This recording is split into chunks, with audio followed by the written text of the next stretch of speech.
হরে কৃষ্ণ। আজ আবার ফিরে এসেছি সেই অমৃতময় শাস্ত্রের কাছে, শ্রীমদ্ ভগবদ গীতা, যা কেবলমাত্র ধর্মীয় পাঠ নয়, বরং এক জীবন রূপান্তরের চাবিকাঠি।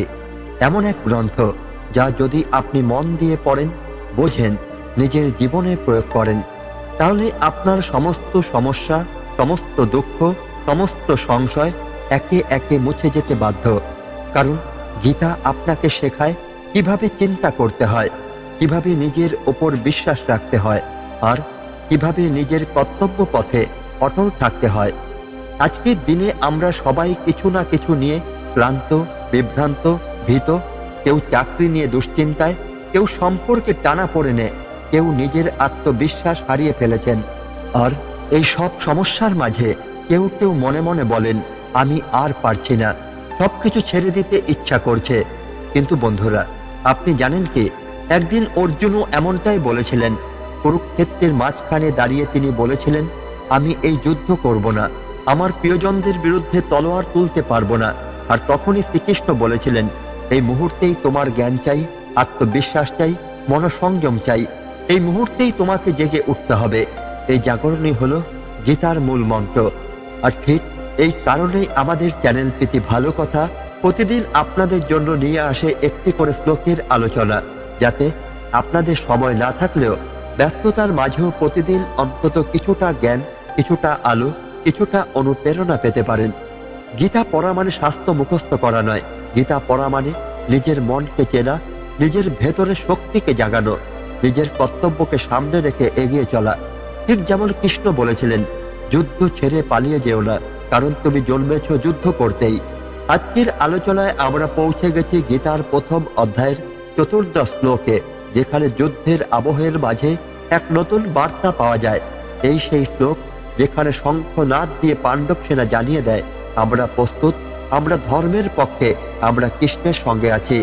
এখানে শুধু অস্ত্রধারী সেনা নয়, এখানে কৃষ্ণ আর অর্জুনও আছেন রথে বসে। এখানে বাজ্যে পাঞ্চজন্য, দেবদত্ত, আওশ্যদ্ধ, এই নামগুলোর মধ্যে আছে অনেক গৌরব বার্তা, অনেক জীবন ঘনিষ্ঠ শিক্ষা।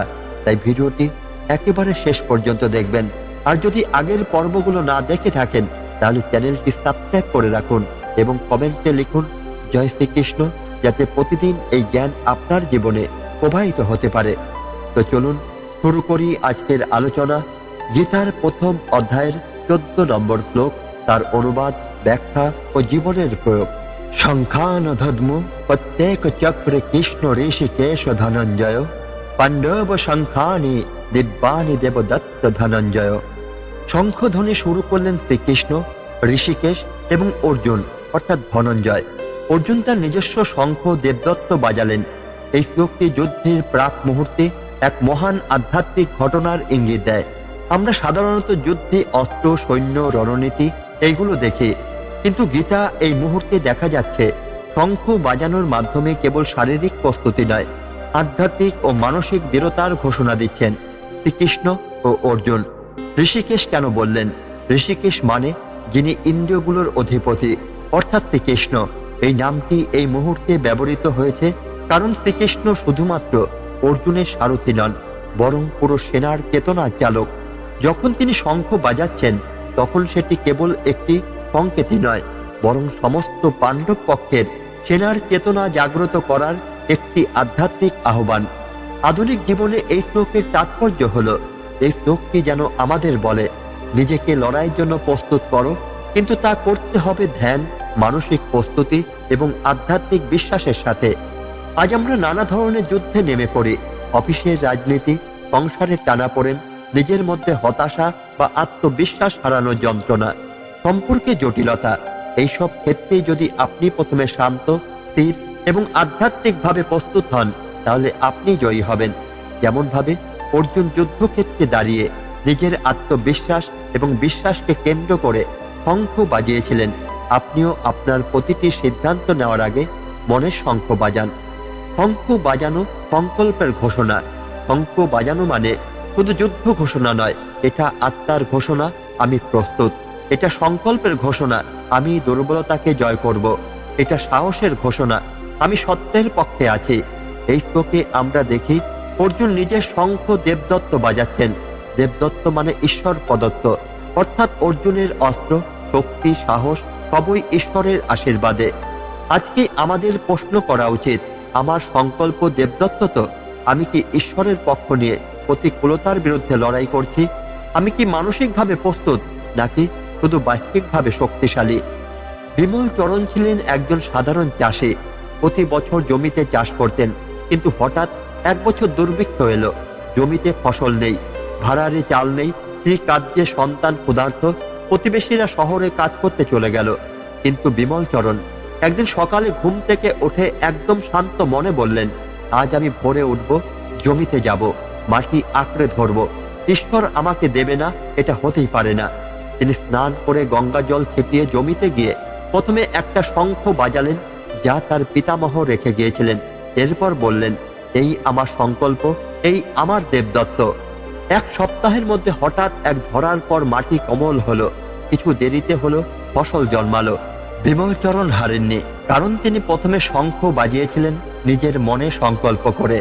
এই শ্লোক আমাদের কি শেখায়? যুদ্ধ শুরুর আগে আত্মিক প্রস্তুতি দরকার। শ্রীকৃষ্ণকে জীবনে রথে সারথি করতে হবে। নিজের শক্তি ও বিশ্বাসকে ঈশ্বর প্রদত্ত বলে গ্রহণ করুন। শান্ত থাকুন, স্থির থাকুন, কারণ যুদ্ধ আগে মনের ভেতরে যেতে উচিত। জীবনের প্রত্যেক যুদ্ধে নিজের দেবদত্ত শঙ্খ বাজিয়ে ঘোষণা দিন, আমি হারব না।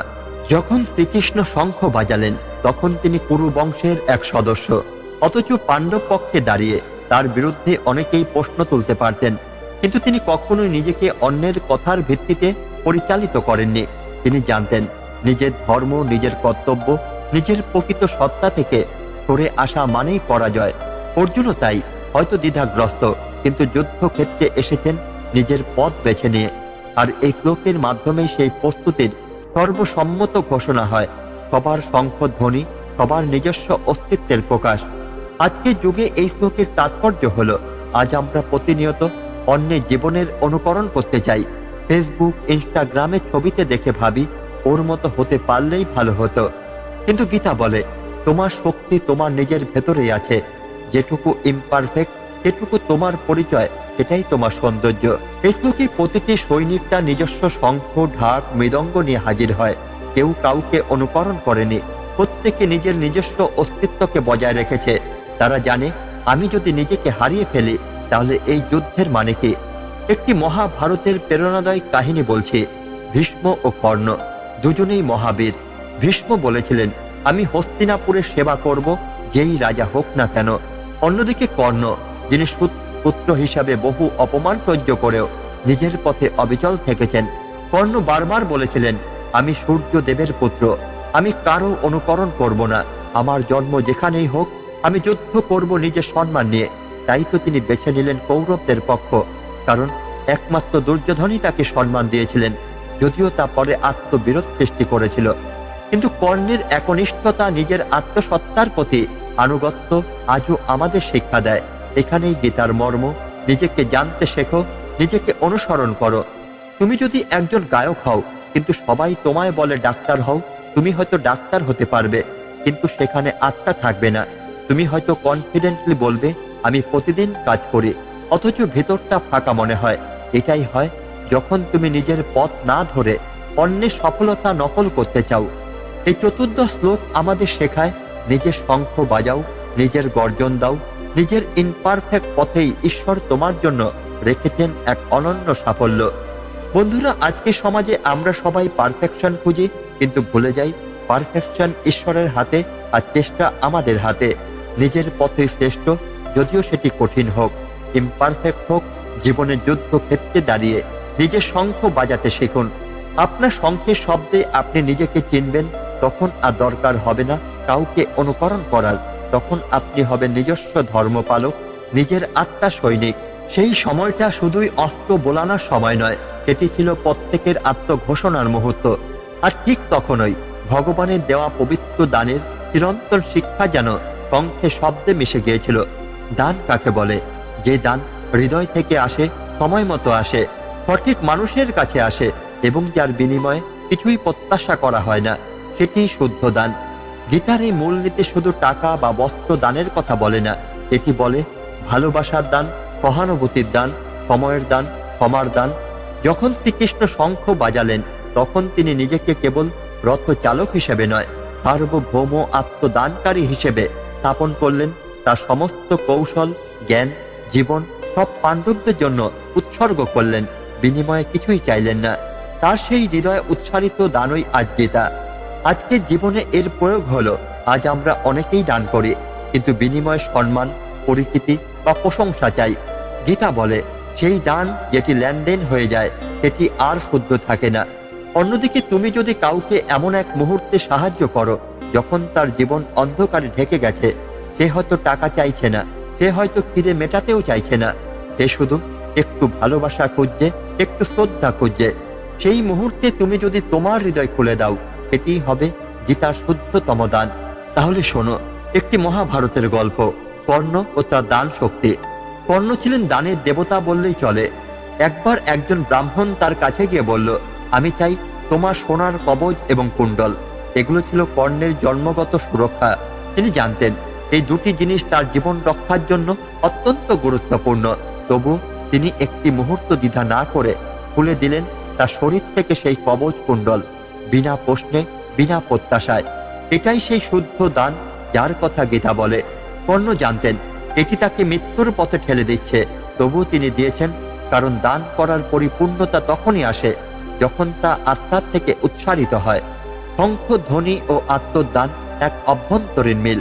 চতুর্দশ শ্লোকে যখন প্রতিটি পাণ্ডব সৈনিক নিজেদের অস্তিত্ব জানাচ্ছেন, তখন তারা কেবল অস্ত্রের আওয়াজই করছেন না, তারা বলছেন, আমি এখানে দাঁড়িয়েছি আমার সমস্ত কিছু নিয়ে, আমার অহং, আমার ভয়, আমার বিশ্বাস, আমার আত্মা সব নিয়ে।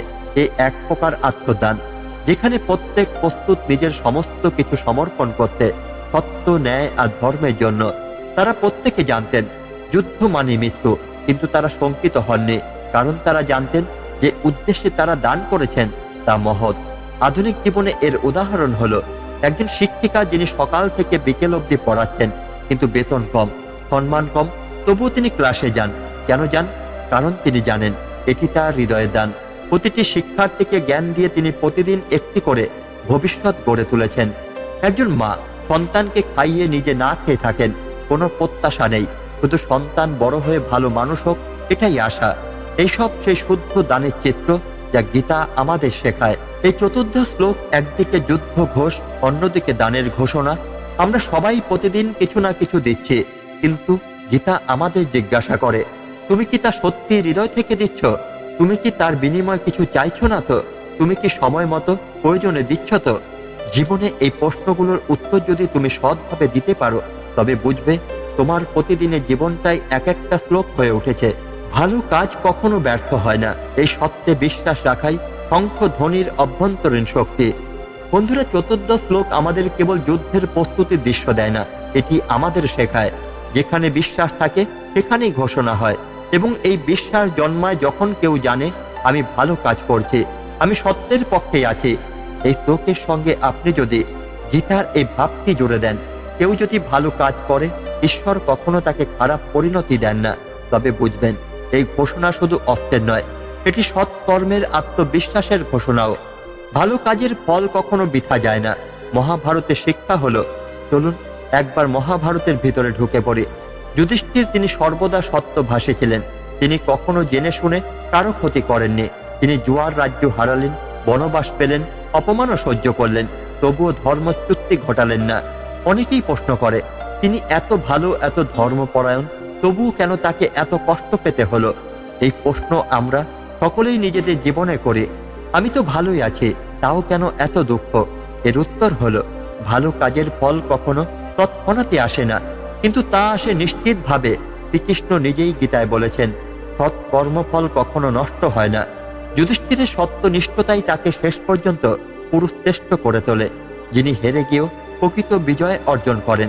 আজকের দিনে আপনি যদি কাউকে সত্যি সাহায্য করেন, সে আপনার কাছে কখনো কৃতজ্ঞতা নাও জানাতে পারে। আপনি হয়তো কারো পাশে দাঁড়িয়েছেন, সে পরে আপনার থেকে মুখ ফিরিয়ে নিয়েছে, তবু মনে রাখবেন, ঈশ্বর দেখেছেন।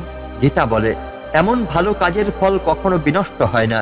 সেই ভালোবাসা, সেই সাহায্য, সেই মমতা, যা হয়তো অন্য রূপে, অন্য পথে, অন্য কারো হাত ধরে আপনার কাছেই ফিরে আসবে। শঙ্খ ধ্বনি মানেই আত্মবিশ্বাস, আমি ঠিক পথে আছি। চতুর্দশ শ্লোকে প্রতিটি যোদ্ধা যখন শঙ্খ বাজাচ্ছেন, তারা বলছেন না আমি জিতব, তারা বলছেন আমি ঠিক পথে আছি। তাদের গর্জন ছিল ন্যায়ের প্রতি অটল বিশ্বাসের প্রতিধ্বনি। এমনই ছিল গান্ডীবধারী অর্জুনের রত্নখচিত দেবদত্ত শঙ্খ। এমনই ছিল শ্রীকৃষ্ণের পাঞ্চজন্য। এটি শুধুই প্রস্তুতির ঘোষণা নয়, এটি যেন ঘোষণা, আমরা যদি ভালো কাজ করি তাহলে ফল আসবেই। সময়ের অপেক্ষা। আপনার জীবনে এই শ্লোক কিভাবে কাজ করবে? আপনি যদি ছাত্র হন তাহলেই মনে রাখুন, সৎভাবে পড়াশোনা করে কেউ হারে না। পরীক্ষা খারাপ হতে পারে, কিন্তু শিক্ষা কখনো বৃথা যায় না। আপনি যদি গৃহিণী হন, পরিবারের প্রতি ভালোবাসা ও ত্যাগ একদিন সন্তানকে মানুষ করবে। আপনি যদি কর্মচারী হন, অন্যেরা হয়তো চাটুকারিতা করে পদে উন্নতি পায়। আপনি সত্য বলে অবহেলিত হন, তবুও গীতা বলে আপনার ধৈর্য আপনার পথ গড়বে। একজন বৃদ্ধ প্রতিদিন রাস্তার পাশে কিছু গাছ লাগাতেন। তাকে একদিন জিজ্ঞাসা করা হলো, এই গাছগুলো তো আপনার জীবদ্দশায় ফল দেবে না। উত্তর দিলেন, আমি তো আমার জন্য লাগাইনি, আমার পরের প্রজন্ম যেন ছায়া পায় সেই আশায় লাগাচ্ছি। এই মনোভাবেই গীতার প্রকৃত শিক্ষা। তুমি যদি ভালো করো, তুমি হয়তো ফল না পাও, কিন্তু সেই ভালো কাজ অনন্তকাল ধরে কাজ করবে কারো না কারো জীবনে আলো হয়ে। চতুর্দশ শ্লোক আমাদের মনে করিয়ে দেয়, শঙ্খ ধ্বনি শুধু আওয়াজ নয়, এটি আত্মবিশ্বাসের ধ্বনি। এটি বলে আমি আছি, আমি প্রস্তুত, আমি ঠিক পথে আছি। এবং গীতা বলে এই পথে যারা চলে তাদের পথ অন্ধকারে শেষ হয় না। কারণ ভালো কাজ, কর্মপথ এগুলো কখনো মৃত্যুর মতো থেমে যায় না। এগুলো প্রবাহিত হয়, প্রসারিত হয় এবং শেষমেশ ঈশ্বরের আশীর্বাদের রূপ নেয়। এই যুদ্ধের মঞ্চে এত শব্দ, এত অস্ত্র, এত উত্তেজনার মাঝেও কিছু কিছু হৃদয় ছিল সম্পূর্ণভাবে শান্ত। কেননা তাদের অন্তর জগতেই ছিল সত্য উপলব্ধির প্রশান্তি। যেমন শ্রীকৃষ্ণ, তিনি কুরুক্ষেত্রে যুদ্ধ শুরু হওয়ার মুহূর্তে একটু বিচলিত হননি। কেন? কারণ তিনি জানতেন সুখ কোনো এক মুহূর্তের আরাম নয়, সুখ আসে লম্বা সাধনা থেকে। প্রথমে তা তিতকুটে বিষের মতো লাগে, কিন্তু পরে হয় অমৃত। যেমন গীতা বলে, যে সুখ প্রথমে বিষের মতো কিন্তু শেষে অমৃতের মতো, সে সুখ আসে অন্তর শান্তি থেকে। ভীষ্মের তীরসজ্জা যন্ত্রণার মাঝে নিরক্ষের উপলব্ধি। ভীষ্ম, যিনি একসময় ছিলেন সবচেয়ে শক্তিশালী, কুরুবংশের স্তম্ভ, শেষে তিনি শুয়েছিলেন তীরসজ্জায় অসীম যন্ত্রণায়। তবুও তার চোখে ছিল প্রশান্তির দীপ্তি। কেন? কারণ তিনি জানতেন আমি সত্য পথে থেকেছি, আমি ধর্ম পালন করেছি, আমি নিজের পিতা, রাজবংশ ও প্রতিজ্ঞার প্রতি বিশ্বস্ত থেকেছি। তিনি যে যন্ত্রণা ভোগ করেছিলেন তা ছিল তার দেহের, কিন্তু তার অন্তর জগৎ ছিল আনন্দময়। এটাই গীতার শিক্ষা। মন শান্ত থাকলে কষ্ট অমৃতে পরিণত হয়। আধুনিক জীবনে এই বিষাক্ত অথচ পবিত্র সুখ কোথায়? আজ আমরা নিজেরাই সুখ খুঁজি বাহ্যিক জিনিসে, মোবাইলের স্কলে, কৃত্রিম ভালোবাসায়, পজিশনে, অর্থে, লাইক, কমেন্টে। কিন্তু এইসব সুখ প্রথমে অমৃত, পরে বিষ। পার্থক্যটা এখানেই। পোকা শুরুতে, শেষে বাহ্যিক। সুখ আরাম, বিষণ্ণতা, অন্তর্দৃষ্টি, সুখ কঠিন শান্তি। ধরুন আপনি ধ্যান করতে বসলেন, প্রথম 7 দিন হবে অসহ্য, মন ছুটে যাবে, শরীর অস্থির হবে। কিন্তু 30 দিনের পরে আপনি নতুন কিছু পাবেন, সেই প্রশান্তি হবে অমৃতের মতো। গীতার শিক্ষা অনুশীলনের পর আসে শান্তি, শান্তি থেকে আসে সত্যিকারের সুখ। একজন কৃষককে দেখুন, তাকে সারাদিন মাটি খুঁড়তে হয়, বীজ বুনতে হয়, রোদ বৃষ্টিতে কষ্ট পেতে হয়, কিন্তু মাস শেষে ফসল আসে। সেই ফসলের মধ্যেই নিহিত অমৃত। একজন মা প্রতিদিন সন্তানের জন্য নিঃশব্দে ত্যাগ করে যান, তার রাতের ঘুম হারিয়ে যায়, কিন্তু সন্তানের মুখের হাসিতে সে প্রশান্ত হয়। গীতা আমাদের এইসব সামান্য কিন্তু গুরুত্বপূর্ণ মানুষের মাঝে সুখ খুঁজে পেতে শেখায়। একটি অনুপ্রেরণাদায়ক গল্প বলছে, যিনি অমৃত পেয়েছিলেন বিষের পথ বেয়ে। একজন যুবক গুরুজনের আশ্রমে গিয়ে বলে, আমাকে প্রকৃত সুখ চাই। গুরু বললেন, তবে 3 মাস প্রতিদিন সূর্যোদয়ের আগে উঠে যোগ করো, দিনে মাত্র একবার খাবে এবং কোনো অভিযোগ করবে না। যুবক প্রথমে ঘৃণা করলো এই নিয়মকে, প্রতিদিন উঠে গিয়ে ক্লান্ত লাগতো, তবু সে চালিয়ে গেল। 3 মাস পর সে গুরুজিকে বলল, আমার কিছু পরিবর্তন ঘটেনি, এখনো কষ্ট হয়। তখনই গুরু বললেন, তুমি এখনো অমৃত চেনো না, আর 6 মাস চুপচাপ করে যাও। 1 বছর পর যুবক যখন ফিরে এলো, তার মুখে হাসি, চোখে জ্যোতি, শরীরে স্থিতি। সে বলল, গুরুদেব, আপনি ঠিক ছিলেন, আমি যন্ত্রণার মধ্যে নিজের আনন্দ খুঁজে পেয়েছি। এটাই গীতার চেতনা, প্রথমে ত্যাগ, পরে তৃপ্তি। চতুর্দশ শ্লোকে যুদ্ধের শব্দ মানে কি আমাদের জীবনে? শঙ্খ বাজছে মানেই যুদ্ধ শুরু নয়, শঙ্খ বাজছে মানে আপনি নিজের ভেতরের ভয়, অলসতা, তামসিকতা, মোহের বিরুদ্ধে যুদ্ধ করতে প্রস্তুত। আপনি যদি সত্যিকারে অর্থে সুখ পেতে চান তবে প্রতিদিন অনুশীলন করুন, ধৈর্যের, মনসংযমের, কঠোর পরিশ্রমের, আত্মজিজ্ঞাসার। এই অনুশীলনের শুরুতে আপনি অবসাদে ভুগবেন, মনে হবে এটা আমার জন্য নয়, কিন্তু ধীরে ধীরে সেই বিষ মিশে যাবে আর ভেতর থেকে এক অদ্ভুত প্রশান্তি অমৃত রূপে উদ্ভূত হবে। গীতা আমাদের শেখায় সত্যিকারের সুখ আসে দীর্ঘ অনুশীলনের পরে। গীতার এই শ্লোকের তুমুল শব্দ যেন আমাদের মনেও এক যুদ্ধ শুরু করে দেয়, এক আত্মিক যুদ্ধ, অসত্য, অলসতা আর বাহ্যিক আকর্ষণের বিরুদ্ধে। আপনি যদি প্রতিদিন গীতার এক একটি শ্লোক পড়ে ভাবেন তবে একদিন আপনি অনুভব করবেন এই বিষময় দিনগুলো আমাকে অমৃতের পথে এনেছে। এই মুহূর্তে আপনি নিজেকে বলবেন, আজ আমি আর পালাতে চাই না, আমি প্রস্তুত, আমি অনুশীলন করব, আমি আমার ভেতরে শান্তিকে বেছে নেব। প্রিয় দর্শক, আজকের এই চতুর্দশ শ্লোকের মাধ্যমে আমরা শিখলাম শঙ্খনাদের মধ্যে শুধু আওয়াজই ছিল না, ছিল বিশ্বাসের ঘোষণা। এই শব্দ ছিল এক চেতনার বিস্ফোরণ, এক উপলব্ধির অনুরণ, এক মহাসত্যের প্রকাশ। এই শ্লোক আমাদের শেখায় যুদ্ধ শুরু হওয়ার আগে হৃদয়কে প্রস্তুত করতে হয়। কেবল অস্ত্র থাকলেই হবে না, থাকতে হবে সাহস, নীতি ও সংকল্প। তোমার পাশে যদি কৃষ্ণ থাকে তাহলে তুমি নিঃসন্দেহে বিজয়ী। এই শ্লোকের মূল শিক্ষা হলো যুদ্ধ শুরু হওয়ার আগে নিজেকে অভ্যন্তরীণভাবে প্রস্তুত করো, নিজের মধ্যে আলো জ্বালাও, তোমার ঈশ্বরের উপর বিশ্বাস রাখো। আর তুমি যখন রথে উঠে দাঁড়াও তখন সেই রথ যেন কৃষ্ণ চালাচ্ছেন, এই অনুভবেই দৃঢ় থাকো। বন্ধুরা, জীবনে অনেক যুদ্ধ আমাদের সামনে দাঁড়িয়ে থাকে, কখনো পরীক্ষার হলে, কখনো চাকরির ইন্টারভিউতে, কখনো সম্পর্কের টানাপোড়েনে, কখনো নিজের ভেতরের দুর্বলতার সাথে। এইসব জায়গাতেই গীতার প্রতিটি শ্লোক আমাদের পথ দেখাতে পারে। যদি আমরা চাই আপনার রোজকার জীবনে যদি কখনো মনে হয় সব শেষ, তখন নিজের মনে একটি শঙ্খ বাজান, বলুন, আমি পাণ্ডবদের দলে আছি, আমি সত্য পথে আছি, আমি কৃষ্ণের সঙ্গে আছি। এটাই হোক আপনার নতুন শঙ্খনাদ, আপনার নতুন জন্ম, আপনার অন্তরের আলো শুরু। যদি এই ভিডিওটি ভালো লেগে থাকে তাহলে অবশ্যই চ্যানেলটি সাবস্ক্রাইব করুন, আপনার অনুভূতি কমেন্টে জানান, আর কমেন্টে আজকের মতো প্রশ্ন রাখুন, আপনি আজ আপনার জীবনের কোন যুদ্ধের সামনে দাঁড়িয়ে আছেন। আর মনে রাখবেন, গীতা শুধু পড়ার জন্য নয়, বাঁচার জন্য। গীতা শুধু মুখস্থ করার জন্য নয়, উপলব্ধি করার জন্য। আর গীতা শুধু শোনা নয়, হৃদয়ে ধারণ করার জন্য। আজকের মতো এখানে শেষ করছি, পরবর্তী ভিডিওতে আবার দেখা হবে গীতার 15 নম্বর শ্লোক নিয়ে। ততক্ষণ পর্যন্ত নিজেকে প্রস্তুত করুন, অন্তর থেকে জয় ধ্বনি দিন। ভালো থাকবেন, সুস্থ থাকবেন। ধন্যবাদ। জয় শ্রীকৃষ্ণ, জয় শ্রীমদ্ ভগবদ্ গীতা। রাধে রাধে।